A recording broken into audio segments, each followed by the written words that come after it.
We've got barbecue back here. You're all invited. Welcome to the Sloopcast. How are you doing today, Kyle? Doing pretty well, Jared. Doing pretty well. How are you doing?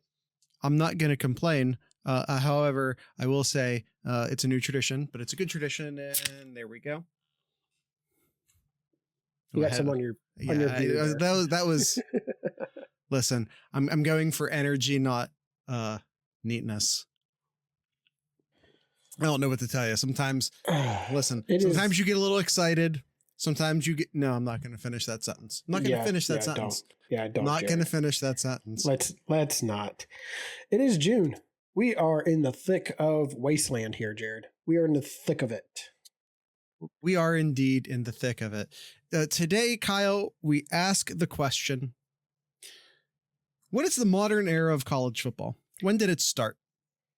You hear people say, well, in the modern era of college football, well, since the modern era of college football, the modern era of, you hear, just watch your preview shows, even when, they'll do stats, or you hear the phrase, the modern era of college football. And I've always asked myself, what does that mean exactly? What is the modern era of college football?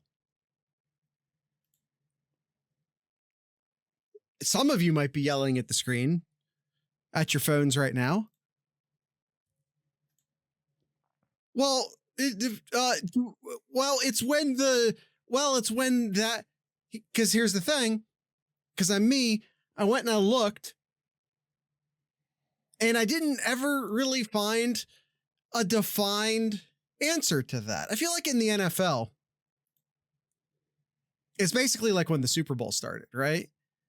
No one ever talks about how many championships the Browns have because they have no Super Bowls. No one ever talks about how many championships they won before that. Nope. Is it when there was, do you take in consideration of when there was forward pass?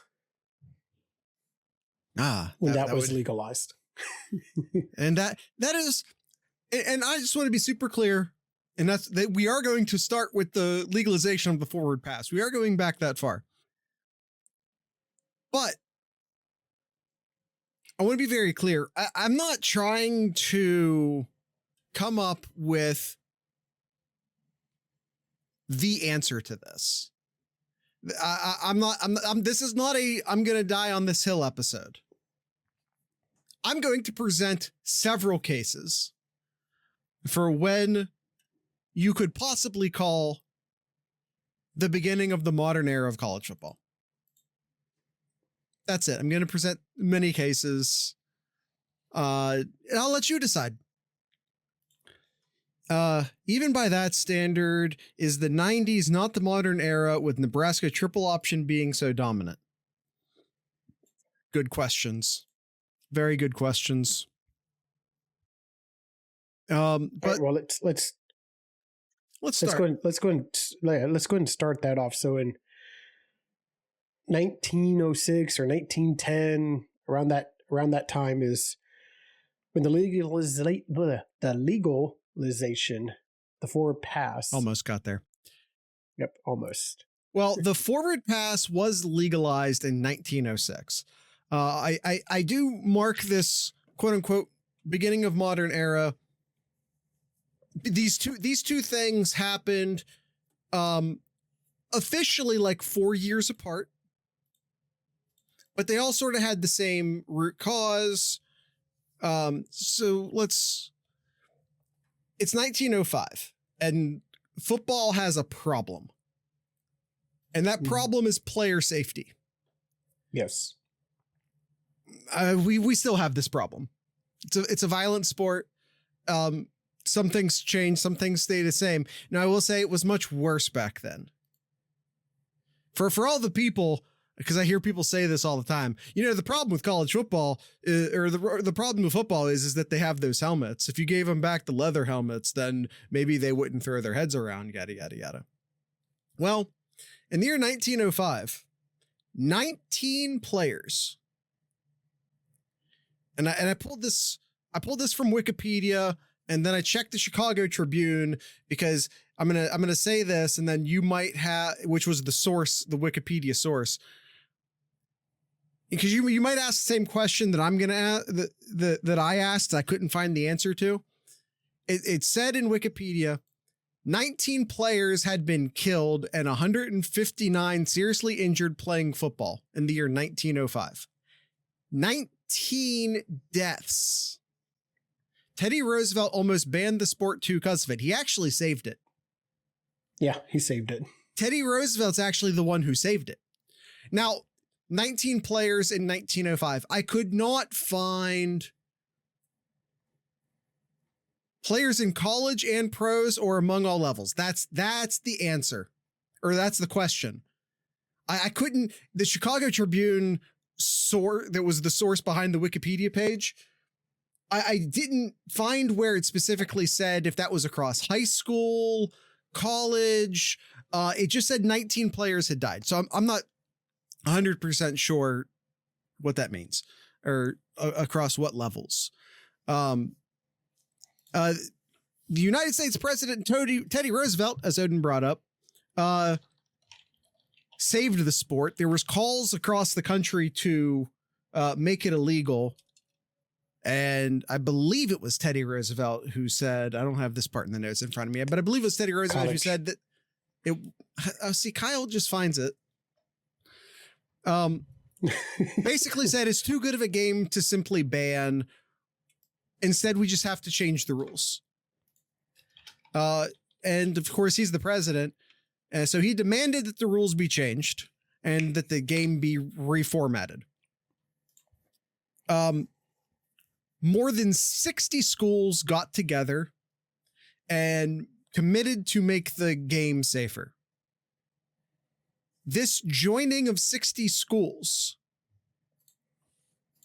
1905, the Chicago Tribune reportedly published a headline that year titled "Football's Death Harvest," as 19 college football players had been killed playing the sport, with 138 injured. There you go.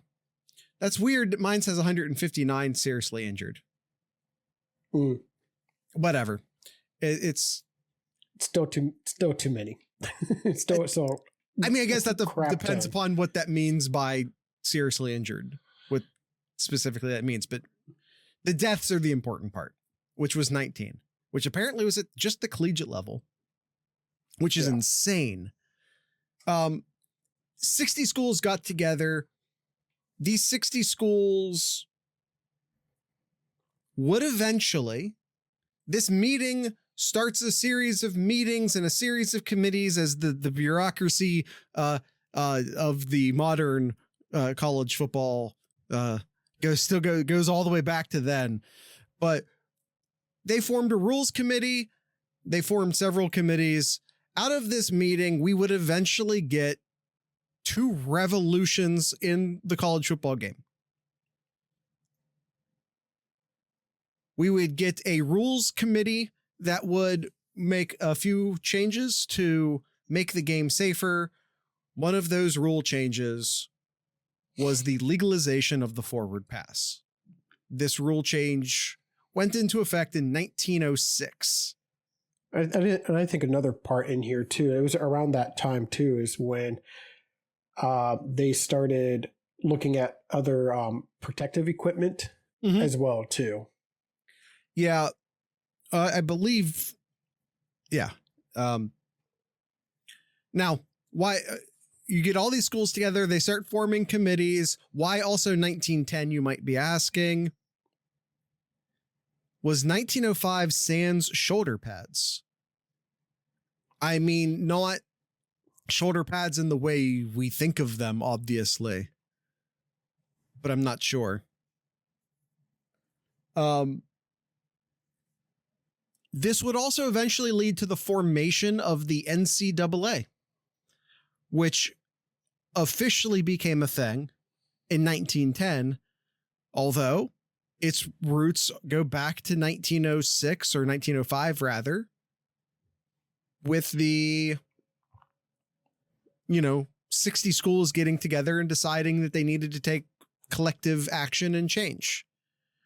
So 1905, which led to 1906, which led to 1910, was a transformative era in college football. And therefore, Kyle, I present to you case number one. The modern era of college football started in 1906 in response to a deadly 1905 season. Quite literally deadly. All right. I think we're off to a bloody good start here. Ooh, yeah. Kyle, if these people wouldn't have already been dead by natural causes, because that would be a very gross joke, Kyle. I judge you for that, except they'd all already be dead anyway, so whatever. Yeah. All right. 1934 is the next one you have on here, and that is the AP poll era, when the Associated Press poll came to tuition here. That was after a three-way tie came between Minnesota, Princeton, and Southern Methodist. And then the following year, the AP college football poll was born. Yeah. It was, again, pulling this from Wikipedia because we're scholars here. We pull from Wikipedia. AP sports editor Alan J. Gould declared a three-way as Kyle said, declared a three-way championship. This led to fans being pissed off. They didn't want a three-way tie. They wanted a champion. And a man who I believe also worked at the AP, Cy Sherman, suggested that, well, maybe we shouldn't let Allen just choose the national champion. And instead, we should have a bunch of people choose the national championships. Matches, everything I've heard about three ways being disappointing. Yeah. I agree. So 1934, as a result of a three-way tie in 1933, led to the adoption of the AP college football poll, which has run continuously since then. And I think you could argue that this would be the birth of modern era of college football, because that is the argument. Yeah, because like it's my second argument of like seven. The first with the legalization of the forward pass, that's still the infancy still of college football, because that was only a few decades old at that point. And here you have 30 years later, when college football is coming around and a lot more popularity, and having a way to figure out who's the true national championship with the AP poll coming around here too. So you can argue that, in my opinion, I think this could be one of three periods of time of when you could say that it's the modern era of college football. Okay. Kyle, apparently I think I have 7 answers. Kyle's going to pick this. You're going to say this is one of your strong contenders. Yes. Okay. So you say a true champion of college football. I will point out that the AP, and neither did the coaches, but we're not even talking about the coaches. The coaches poll sucks. Yeah. But the AP would basically publish their final poll at the end of the regular season, and then that was it. That's your national championship. Yes. For everyone who whines and cries about how the bowls don't matter anymore. Well, guess what? They didn't even bother to rerun the poll after the bowls for decades. Mm-hmm. By the way, the Rose Bowl started, I also believe was it also 1906? Maybe that's another case for the 1906, Kyle. But generally in that era is when the Rose Bowl started. So the Rose Bowl's very old. And it wasn't until, Kyle, and this is answer number 3 to the question, when did the modern era of college football start? It wasn't until 1965. 1965. There were still schools in the SEC who didn't allow black players on the team in 1965, Kyle. That's not even a joke. That's just true. It wasn't until 1965 that the AP would rerun the poll after the bowl games. So I call this the post-bowl game AP poll era. In 1964, Alabama was named the national champion in the final AP poll because they went undefeated through the regular season. However, they went to the Orange Bowl against Texas and lost. Arkansas, who was not in the SEC at the time. I was about to say they were in the Big 12 at the time. Then I was like, were they? Because they also might have been in the, you know what? It doesn't matter. Arkansas, however, was now the only undefeated team in the country after they defeated Nebraska in the Cotton Bowl. Yet Alabama, who had lost and not gone undefeated, was still the national champion. And this is not the first time this happened, by the way. This had happened a bunch of times, just so we're clear. This was just like the last time the AP let this happen. The coaches poll would let this go on for another decade, by the way. But we don't care about the coaches poll. This was the final straw, however, for the AP poll, because in 1965, the AP decided to not release its final poll until after the bowl games completed. And thank God, because in that season, Michigan State, who was, I guess, ranked number 1 going into the bowl season, imagine that, Michigan State ranked number 1, lost to UCLA. The number 2 team in the country, Arkansas, lost to LSU. And fourth ranked Alabama defeated Nebraska. I'm not sure what happened to the third ranked team. It doesn't say. But again, Nebraska, I'm pulling this third ranked. Oh, Nebraska. Thank you, Kyle. Kyle, always on top of things.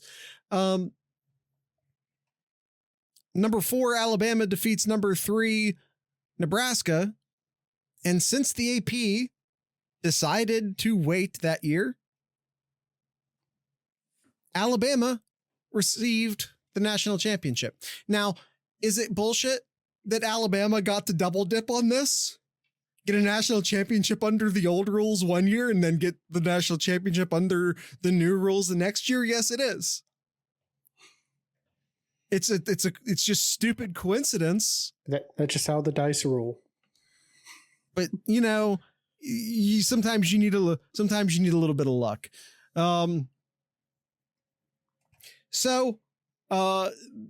In 1965, they decided to wait to do the final poll, but that wasn't officially the rules yet. But in 1960, I guess they were just sort of doing it as a case-by-case basis. And then in 1968, they decided to make that the permanent rule that they will just always redo a poll after the bowl games have completed. Maybe some baked-in racial biases too, who's to say? I mean, again, Alabama, your alternative was Arkansas. That's all I'm saying. Yeah. Your alternative was Arkansas. So, Kyle, Answer number 3. Before you get to answer 1960. No. That was, I'm finishing. Okay. Answer number 3, 1965, the post bowl game AP poll era. Now do the thing. Before you get to the next one, we'll take a quick ad break then. So sit tight. We'll get back to you in a moment. And we're back from the ad. Hey, Kyle, you got to at least plug the Patreon, patreon.thesloopcast.com. Always be plugging. Yes. Also, you can check out the t-shirt store, either merch.thesloopcast.com, or you can see me wearing a 7071 shirt right now, which you can get at 7071.thesloopcast.com. Kyle, this might be one of my sleeper favorite answers. The one where the NCAA versus the University of Oklahoma? Yes. 1984. There is a Supreme Court case that Kyle just mentioned. NCAA versus the Board of Regents of the University of Oklahoma. Where's Esquire when you need him? So this one requires a little bit of history. It's actually a lot of history. Mm-hmm. And, in 1952, televisions were starting to become a thing. Like, oh, what just happened? All right, I think I'm fine. All right, minor glitch there for a second. We're good. In 1952, televisions were starting to become a thing. I believe they were in about 10% of households. The NCAA decided that in order to protect because some schools are starting to do TV deals, specifically the University of Pennsylvania, not Pennsylvania State, mind you, but UPenn started doing local TV deals. Some other schools started doing local TV deals. The NCAA, being the giant bureaucratic, control-hungry entity that it is, decided that in order to protect ticket sales for the stadiums, that they would take up they decided that all of the TV rights belong to them now. And that there would be only one college football game to be televised every Saturday. One game. Every Saturday. A single imagine that in college football game would be on television every Saturday. On top of that, no team could appear on television more than once per season. I'd lose my gosh darn mind these days with that. Yeah. Your team could only be on TV once per year, and there was only one game on TV every single week. Now, they did over the years start to sort of relax that. Just a few years later, the committee decided to start doing some regional games. So out of eight weeks out of the year, they do one big national game. And then for another 5 weeks out of the year, they would not do one big national game, but different regions would get different games. So it did allow more teams to get on TV, but not in front of a national audience. But there was still only one game. I mean, as a consumer, you still only got one game a week. It's just that sometimes out of those weeks, they would be a regional game and not a national game. But you as a consumer were still just getting one game a week. And it went on like this for a while. This is one of the reasons, by the way, that bowls were such a big deal, because the bowls had their own TV deals. It would legitimately be maybe the one time you got to see a team play the entire season was a bowl game. This is partially why bowls were this is why your great grandparents and your grandparents care so much about bowl games. That's it. Duly noted.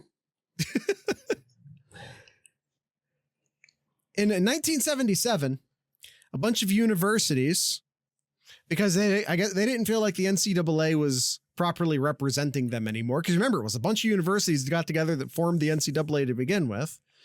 Well, in 1977, a bunch of universities got together and formed the College Football Association. A bunch of essentially college football universities decided they were going to unionize. This group of colleges started the dominoes that would eventually lead to the NCAA versus the Board of Regents of the University of Oklahoma, the Supreme Court case.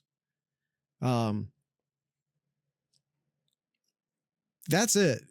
Like 1984, starting in 1984, which by the way was about the same time that cable TV was starting to become popular.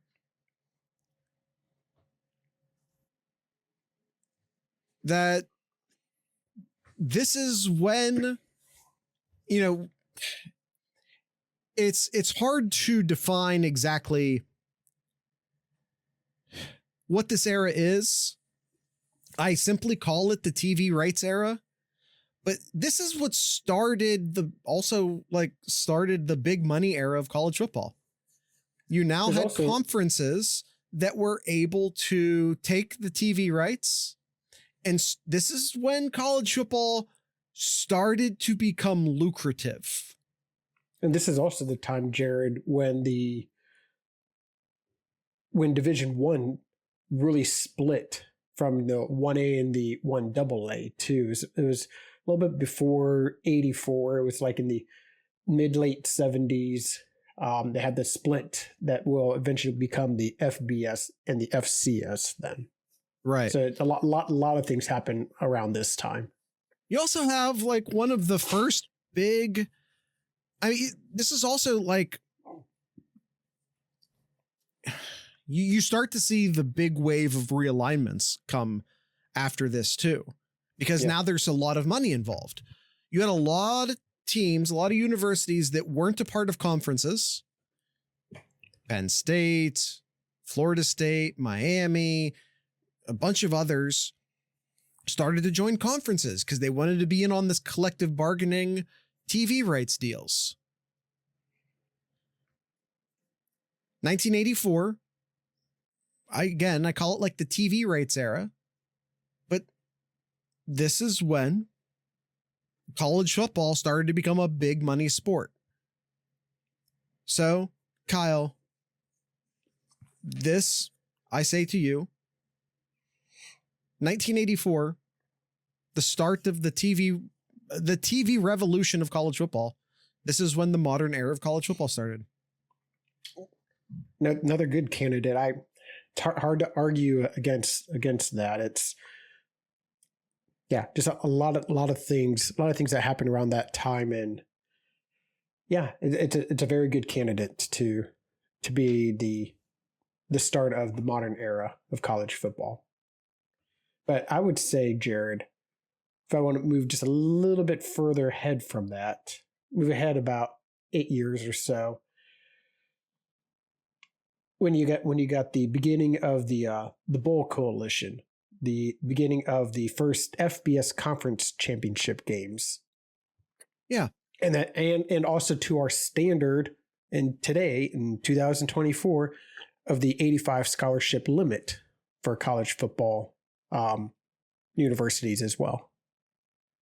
Spike says, living in Florida in the 80s and 90s, anytime Ohio State was playing at 3:30, it fell under ABC's, quote, regional coverage rules which was mostly ACC games, had to watch the scrolling ticker to see score updates.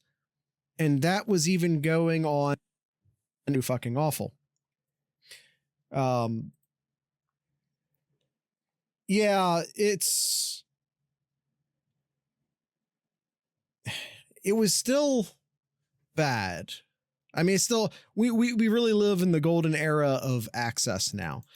Now, if you were living in Ohio, you could still basically see every single college football game, or Ohio State game, rather. Now, you can see any game you want to see. It's on somewhere. If you lived out, I mean, you say, oh, Spikes, how did you do? Gangland responds, I don't know how you do it. Well, I got news for you. This is still how it is with the NFL. Unless you have, the, Sunday ticket package or, an illegal stream. Not that I would, ever promote such a thing. You still can't watch your teams out of market. You still can't watch your teams out of market. We still don't have this level of access in the NFL unless you happen to choose the exact right TV provider and then pay out the nose for it.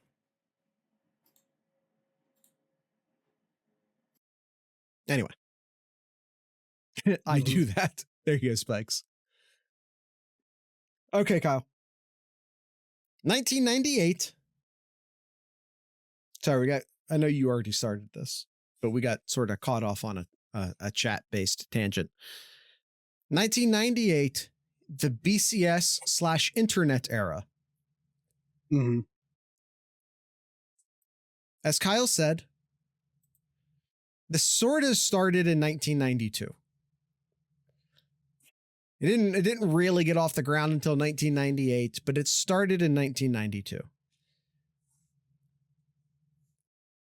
You had what was called the Bowl Coalition. The Bowl Coalition was the predecessor to the BCS. It's I think it was kind of part of it. I think in 1995 you get the Bowl Alliance, like in 92, which is when Penn State joined the Big Ten. Was this a renaming of the Bowl Coalition, or was this the Bowl Coalition? It does. I forget. But in 95 was when the SWC collapsed, and that's when you had the Big 12, and then you had, which all of this goes back to 84 with around that money. time. It's just a money game. The ACC then as well. A lot of the blue collar or red collar, or the red blood. Thank you. Teams that we know today moved in the 90s. Turmoil. Mm-hmm. Blood. Yeah.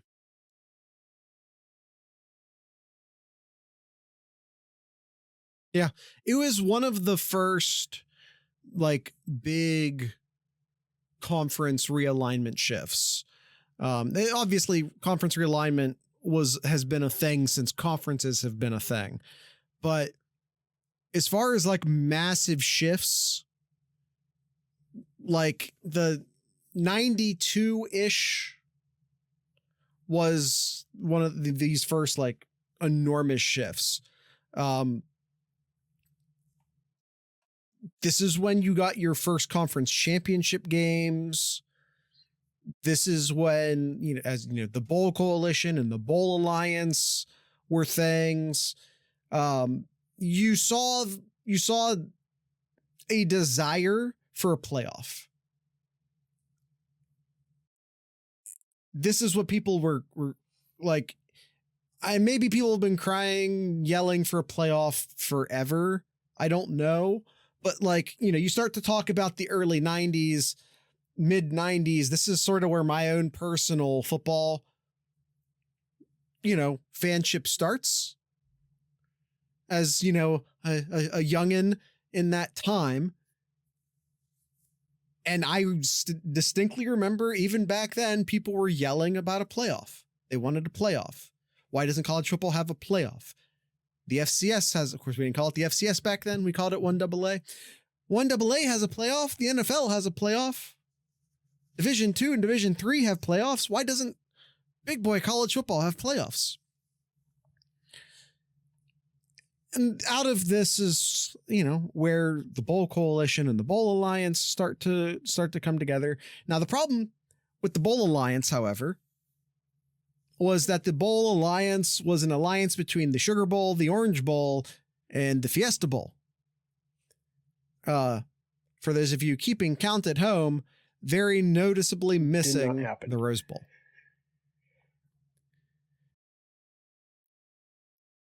It's kind of a big deal. Though the idea of the Bowl Alliance was to get number 1 and number 2 to actually play each other. Happened. Which you kind of get close sometimes. You get like for any of the youngins in the audience, wasn't the thing you got very often. All right.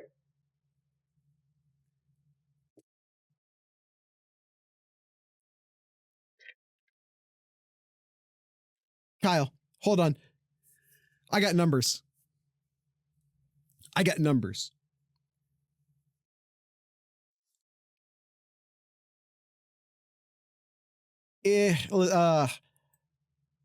So we weren't getting like actual national championships, and this lack of clarity led to multiple national championships being claimed every year, which is a thing we've talked about a lot on this podcast, including a lot of sketchy national title claims.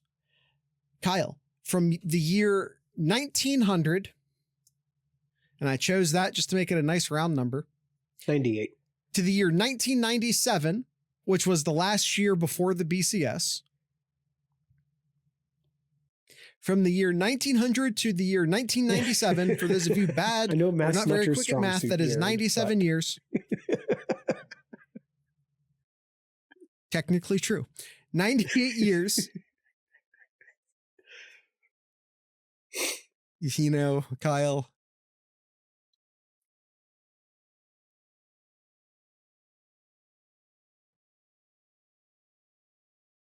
Yes.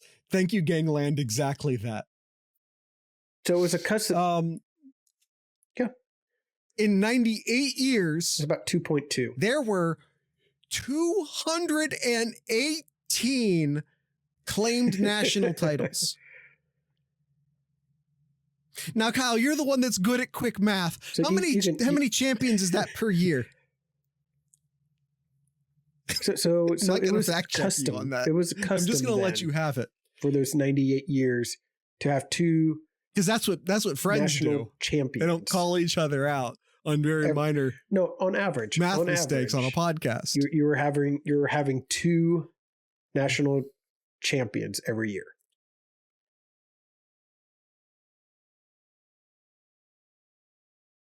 Or more. I know.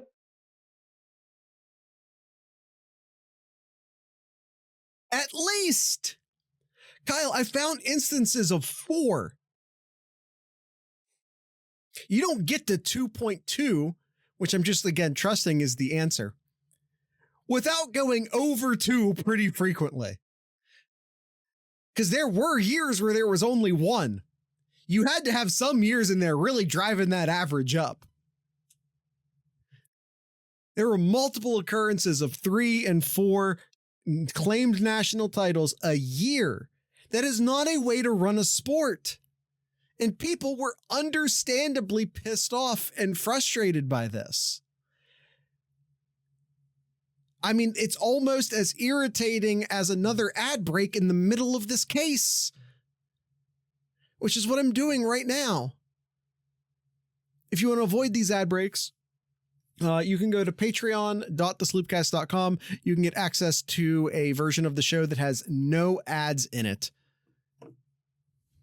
That again, patreon.thesloopcast.com. Here's those ad breaks now. Kyle, I'm not going to go through the entire list here.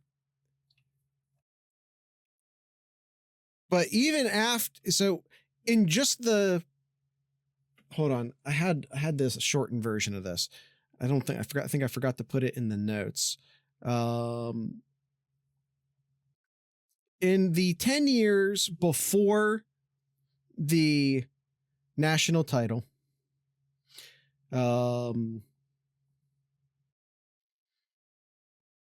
10 years before the national title, there were instances of number 1 and number 2 actually playing each other.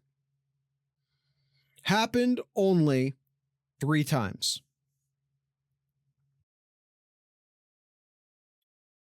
From 1988 to 1997, only 3 times did number 1 and number 2 play each other. Even with the Bowl Alliance and the Bowl Coalition, the pre-BCS attempts to fix this, without the Big Ten playing along, without the Pac-12 playing along, it didn't mean anything. Example, in 97, number 1 Michigan played number 8 Washington State, which is why Michigan split that title.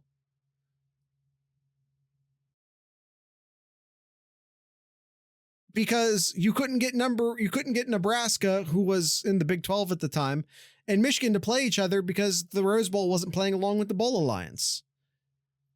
You had the same thing happen in 96 because number 2 Arizona State was busy getting their faces clocked in by number 4 Ohio State, because Arizona State was in the Pac-12 at the time, although I think it was actually the Pac-10 at the time, and therefore wouldn't go and play number 1 Florida State. You would very rarely get number 1 and number 2 to play each other, and that's just not a way to run the sport. Therefore, in 1998, they tried it again. That is correct. That is David Boston. Sean Springs also had an amazing game that game. In 1998, they tried it again. That is Joe Germain. Joe Germain is my personal goat. In 1998, they tried it again. And this is when the BCS was born.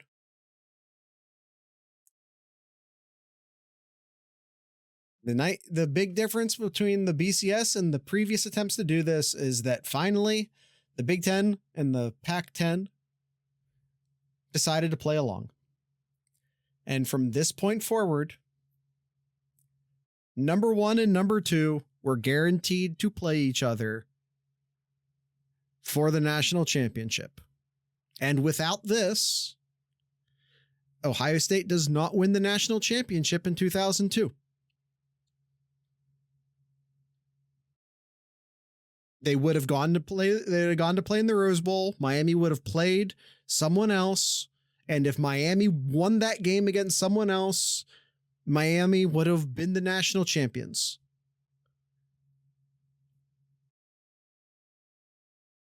And Ohio State would not have gotten a chance to prove it on the field.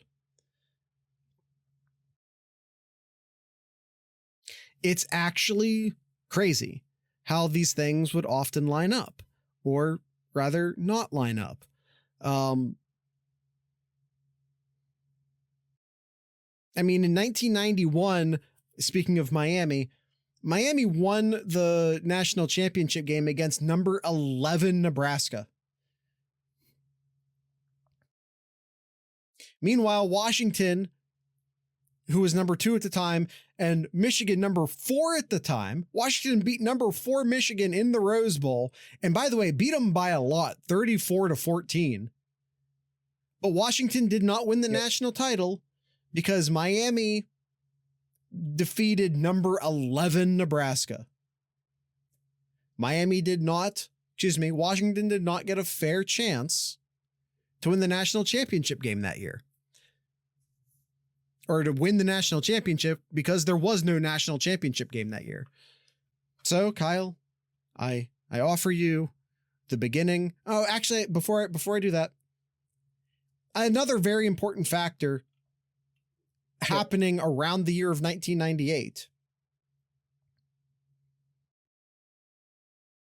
The rise of things like the rise of the internet, essentially. Not the internet. The internet had been around for decades, but rather the World Wide Web, the browsable internet. I'm an IT nerd. I have to distinguish that there is a difference between the World Wide Web, the browsable internet, and the internet. Yes. I have to do that. It's my job. But the World Wide Web. I did not. Which led to things like team blogs. Who didn't spend some time on the Ozone Forum? And the Ozone Forum just shut down, Kyle. I don't know if you saw that. No, it's sad. You had the Ozone Forum, and you had team blogs, and you had message boards, and you had, eventually social media and podcast and YouTube. And also, just a couple years later, you started getting internet recruiting databases. Because when someone says to you, Kyle, this is the highest recruited player that's such and such at such and such position for such and such schools ever of all time, they're just talking about since the year 2000. Because there were no recruiting databases before approximately the year 2000. So this is another thing that was happening alongside. That's insane. One of the younger members of the Discord community is getting his head exploded right now. But before this era, you basically had ABC, and that was it. Yeah, and your local newspaper. That's the coverage you got for college football. Was ABC, NBC, and ESPN, which was ABC. Actually, when did that start? I don't care. We're not getting on that sidetrack. We lived in the Stone Age pre-2000. We did. That's it. Like, you had your local newspaper, and you had a couple hours of TV coverage every week. That was your access to college football. Kyle, I present to you the modern era of college football, 1998. I heard Jim Tressel say they used to print out film on paper, frame by frame, to game plan, and I can't imagine doing that. Dude, it's only been a few years ago that this is how they sent footage to players on the NFL sidelines. It wasn't until the Microsoft Surface, if you remember the Microsoft Surface, Microsoft came out as a competitor for the iPad, that Microsoft came and said, here, take these tablets, put the images on the tablets. But it wasn't until then. It wasn't before that. They were still sending stills printed to the NFL sidelines. Wild. Yeah, quarterbacks flipping sheets on the sidelines after every drive. Oh, yeah. You saw they cut back to the quarterback and he's flipping through black and white. I kind of crazy that change is so recent. Alliance / BCS together. Kyle, 1998, modern era of college football. So that's like my second. That's like my. How do you feel about that? How do you feel about that? Different eras of college football. That's where the second, in my mind, where the second era happens. Yeah. It's all one big. You could. Mm-hmm.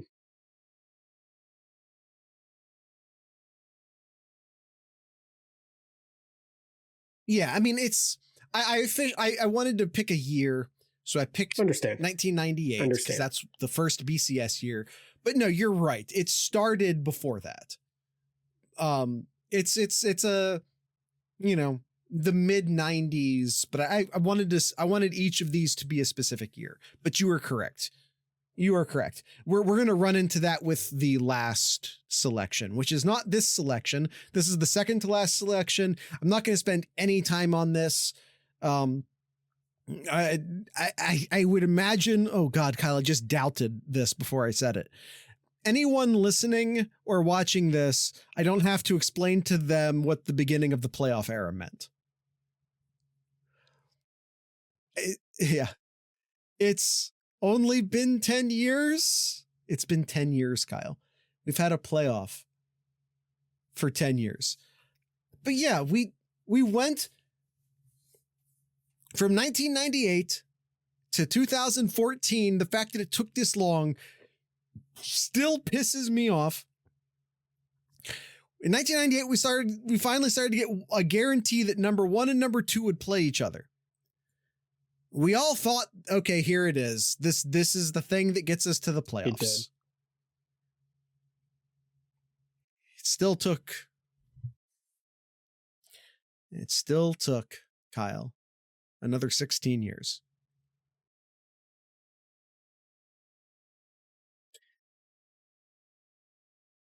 But in 2014, we finally got a 4-team playoff. Mm-hmm. Hearing we've had a playoff for 10 years makes me feel old. Gangland, me having to explain to you what it was like before the BCS makes me feel old.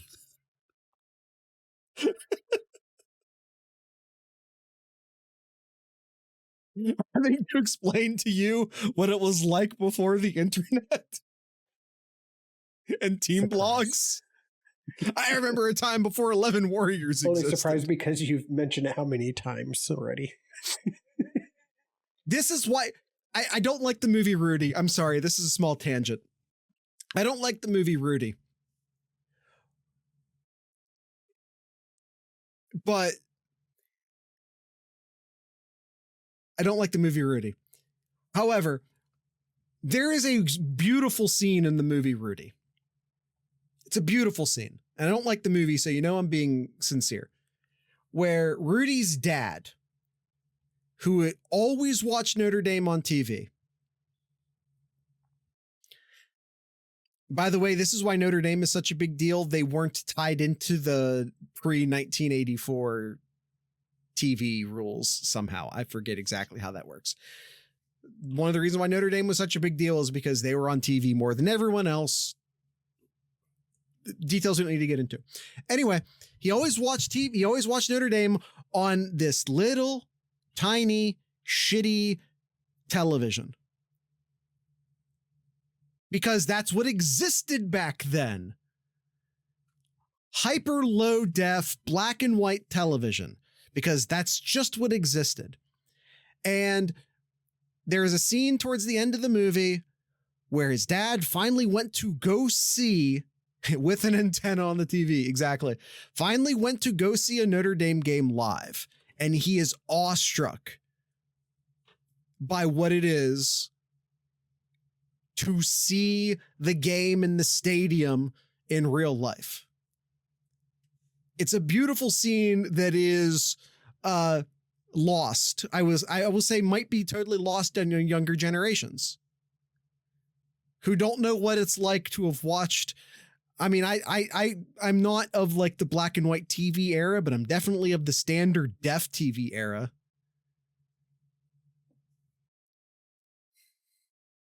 The MTV era. Sure. Yeah. Anyway, the playoff era. It's a beautiful scene that I think might be lost on younger users or younger viewers because they don't know what it was like to watch shitty broadcasts of football. Anyway. No. 2021, Kyle. Now, I will argue that the playoff era, most people are not going to call either 2014 or 2021, quote, the modern era of college football. Big change in the new era of college football. Now, they aren't going to do it now. However, when you and I are older,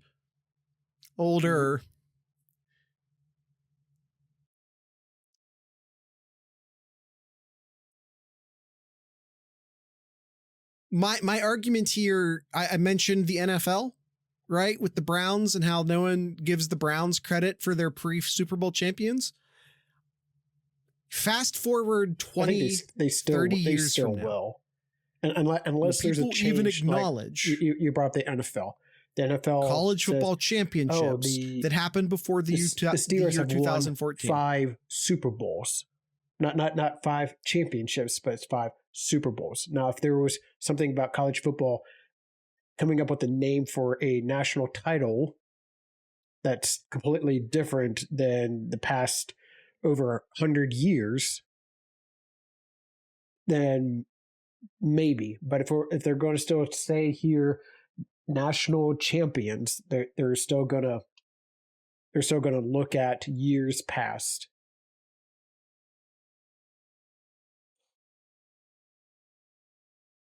I don't know.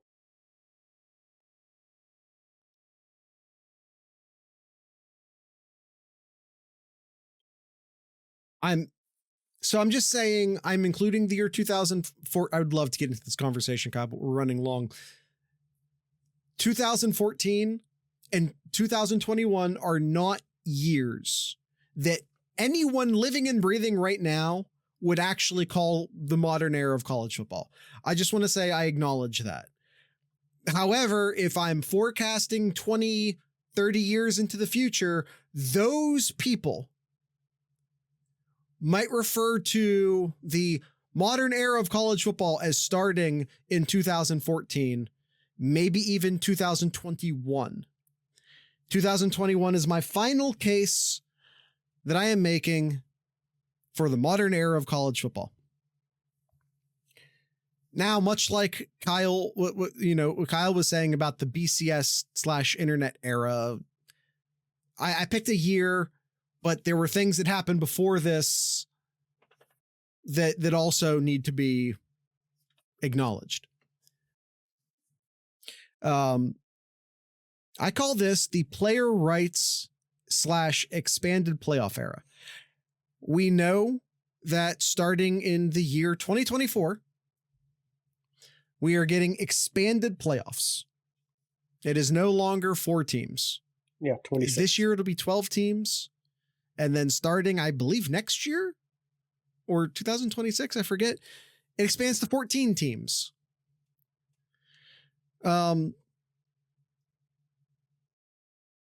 But something bigger, I think, happened in 2021. I'm still rolling this all into sort of one seismic shift. In 2021, that is the year that 2 rules were adopted that marked a important era for the players specifically. In 2021, we got the one-time transfer rule, allowing any player the ability to transfer without penalty once in their career, giving players an unprecedented amount of mobility and ownership over their own careers. Additionally, in 2021, the NCAA was forced to adopt NIL. Players officially started getting paid.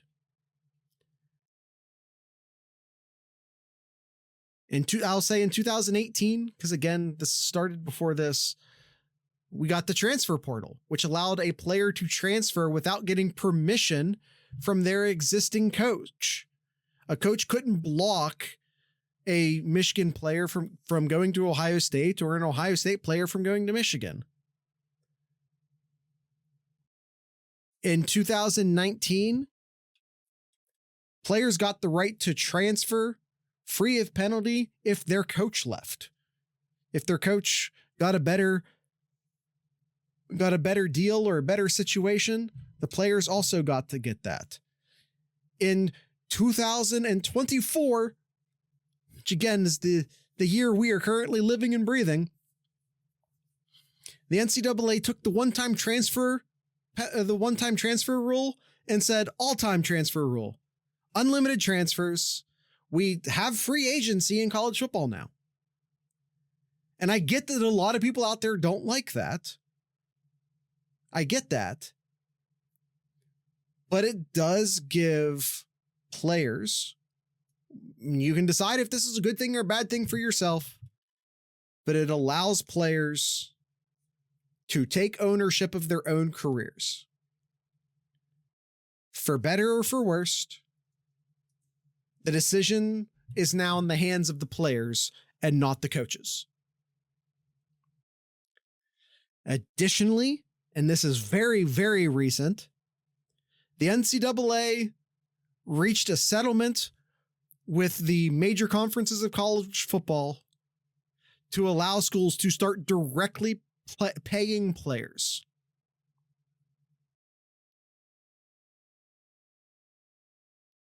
You could say that this era is starting in 2024.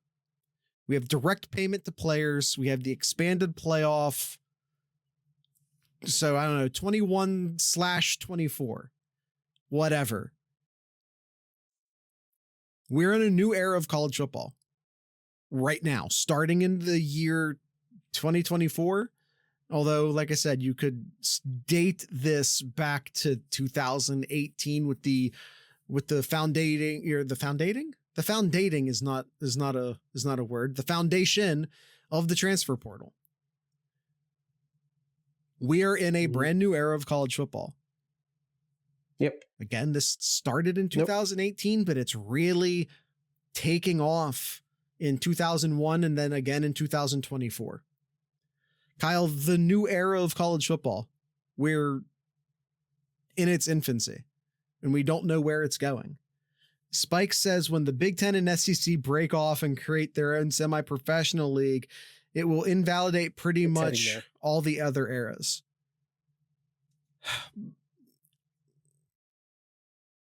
Maybe.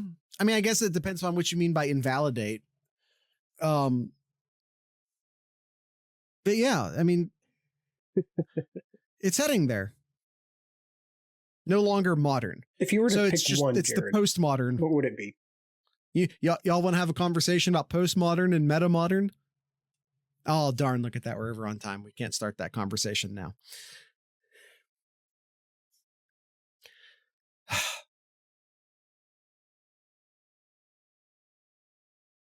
Me as a person living here in the year 2024, I think my answer is 1984. Because I think, to me, that's when it became a money sport. To me, I think it's... You can look at every conference realignment. To me, it's the every bowl once BCS. For a playoff. All of that is driven by money. And the money entered the sport in 1984. It's what we're accustomed to, the 85 scholarship limit as well, too. And then seeing pretty much all... It's a fair answer.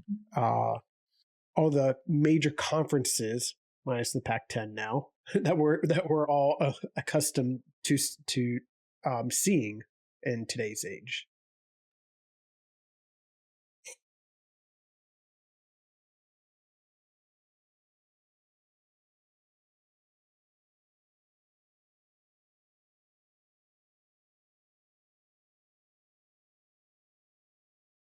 Yeah, would be the playoffs. I still think, however, in 20 or 30 years, as I said, I think people will look to the modern era of college football, their version of the modern era of college football, starting right here. No.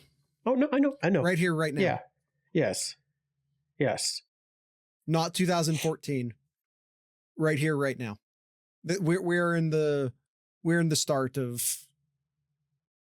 I mean, look, with NIL and everything, I mean, you could make an argument, and mathematically, this argument is totally sound, that the original playoff, the 14 playoff, is a lot closer to the BCS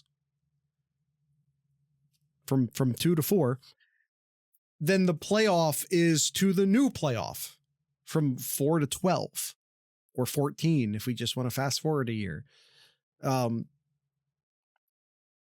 It's mathematically true. it's, I don't know. I think we're in what the future will call the beginning of the modern era of college football. But me sitting here right now, to me, it's 1984. Because, money and sex, they change everything. 1984 was when college football, that was the opening of the floodgate that led to the money that led to all of the other changes that we're talking about now. Because without that injection of money, you don't get college game day. You don't get all the conference realignments with, that you got in the early 90s. You don't get any of the major conference realignments that have happened since. You don't get a playoff. We're still just recycling the old bowl system, if not for the money. Mm-hmm. And the money floodgates opened in 1984. And it just took, 40 years for that money to eventually trickle down to the players.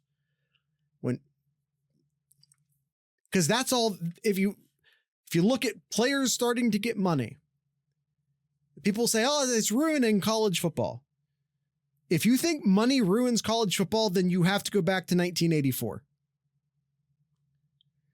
All this is that we're living in right now is the players are finally getting their fair share of the money that started coming in 1984. That's it. Anyway, Kyle, I think we had a couple submissions from other people, what they thought theirs were. We're already kind of super over on time, though. Austin says, I feel like you can weirdly do it from the time Urban Meyer retires at OSU. Fields come in day. Not to mention, I think Urban going to Florida kind of started that middle era of college football too. Started the run of the SEC national title wins into sort of like the pre-modern era. Urban to Urban kind of tells the story of college football. Well, Austin, I think, is working in a more limited scope than what we did. I literally went 120 years into the past. Let's say, the NCAA question from Odin. Trying to get it on screen. Let's say everyone has a new console and the new NCAA game in July. What's the first game you load up in the Play Now menu that doesn't involve Ohio State? I'm picking Utah and BYU. I'm going straight to the Dynasty mode. Yep. So the first game I play is the first game on the Ohio State schedule. Straight up. I don't go into Play Now. I'm going straight into Dynasty mode. Although I'm going to wait to see how everyone likes the game first. Yeah.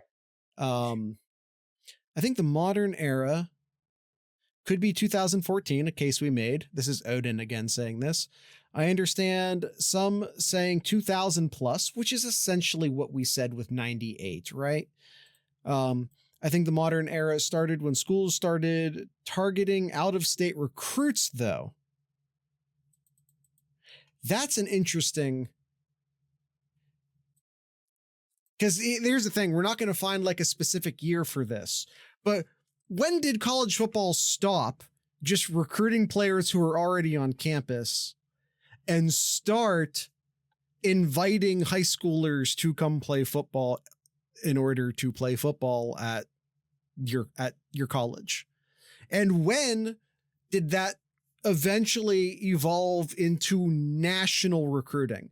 I won't say out of state, because if they're like a regional, if they were in Pennsylvania or Michigan or Indiana or whatever. But when was the first time Ohio State went to California to get a kid, or to Texas to get a kid is a good question.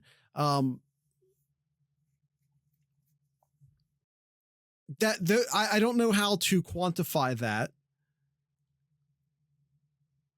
but I think it's a very I think it's a good answer. When did, if we count the internet era as like modern recruiting or as maybe postmodern recruiting, when did modern recruiting start?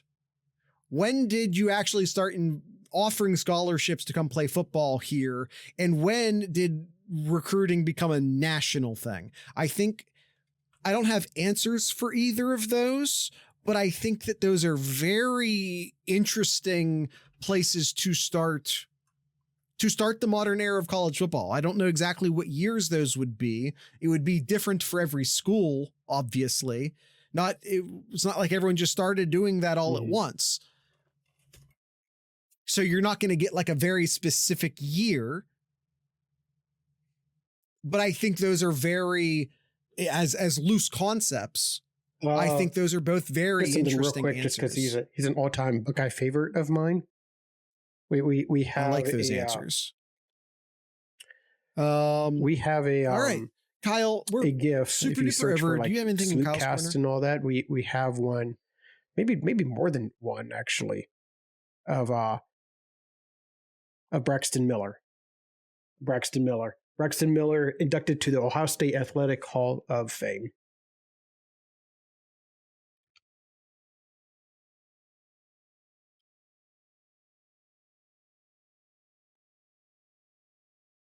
Sure.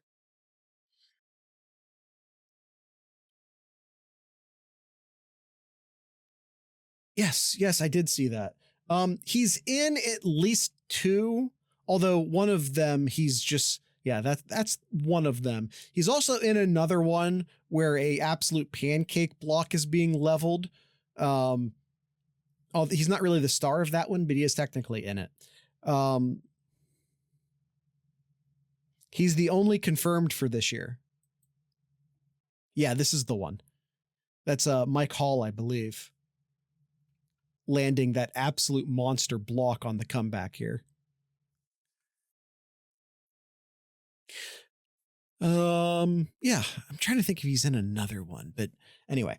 Yeah, those are our boom gifts, by the way. If you use any of like the keyboard GIF things, if you search Sloopcast, there are many Sloopcast GIFs. So if not his touchdown pass against Wisconsin should be. I know which one you're talking about. I don't know if that makes like a good boom GIF, which is what most of them that I made are. Yeah. All right. It's sort of like his touchdown against Penn State. Which is one of my all-time favorite Braxton Miller plays. It just doesn't necessarily make like a good like boom gif. Well, that's Coach Slagle right there. All right, that's the end of the episode. End of the episode. We're ending the episode now. We're way over. Tonight's ending music will be brought to you by Saving Escape. They're a band from Cincinnati. I'll just say that. Give them a listen. So with all that being said, I'd like to encourage everyone to drink local beer, listen to local music, and of course, support your local podcasters. Once again, this is Saving Escape.